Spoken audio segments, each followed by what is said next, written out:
Hi, my name is Raheem Finney, and this is my lovely wife, Sean Finney. We are the founders of Military Boyz Production. Hi, this is comedian and actor Rashawn Reese. I was brought on board by the Military Boyz Productions to host the actual comedy show. And when I was asked that question, it was an honor to be able to perform and give back to those troops and those families that have suffered and given their lives for our country. I came up with the idea of Military Boyz Productions due to the fact that I served 20 years in the United States Navy, 8 months in the Iraqi War. When my husband came home from the war, he had a vision. His vision was to uplift the troops, the wounded soldiers, and the families. When we talk about the families, we talk about the wives, which is me, and the children, and mothers and fathers.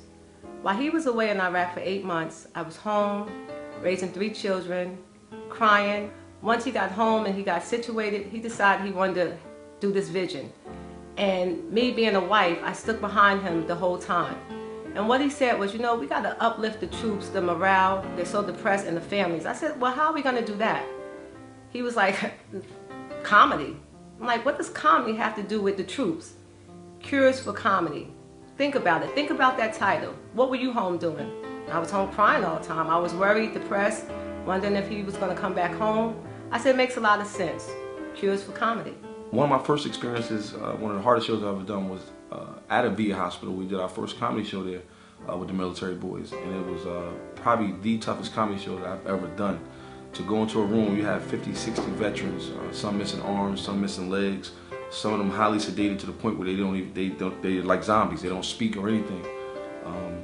We had to actually go up there and perform and tell these jokes when you're used to getting a rousing applause and people going crazy and laughing, to where you might only get a soldier just to move their hand, which was just different for me. But you know, later on, speaking to the nurses, they were saying that this was the most movement they've seen in these soldiers in 2 or 3 years. So it's obvious that comedy has to be the best medicine to some extent, because these soldiers were coming to life right before my eyes. And I mean, the average person has never even been into a VA hospital to be able to see and understand what these soldiers are going through. You know, I was fortunate enough through comedy to be able to see that, and also to be able to see them come to life.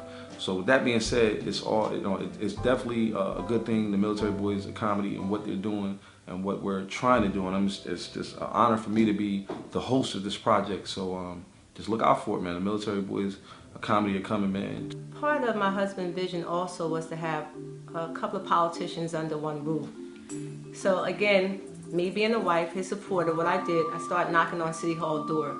I started with the mayor of South Orange only because it was his town. Once he heard the story, he was so excited. He said, I'm gonna come and I'm gonna give you guys a proclamation. He came and he did that. After that, I went down to City Hall. I was able to get Ronald Rice, the senator, Congressman Donald Payne Jr., the mayor of Irvington, Wayne Smith, Ted Green, councilman. Hopefully I'm not leaving anyone out. I knocked on so many doors, but they all came once they heard that we were supporting the vets and the active military and all the personnel of the military. At the end of the day, they realized what our focus was, to support the troops. This is not the end of Military Boyz production. This is actually the beginning. Our goal is to go around the world to different VA hospitals and just uplift our troops and all our wounded soldiers. We would like to thank everyone for their support, their donations, the political people, the congressmen, the mayor, the comedians, and of course, we would like to thank God for allowing us to even do what we're doing to uplift the troops. Thank you all.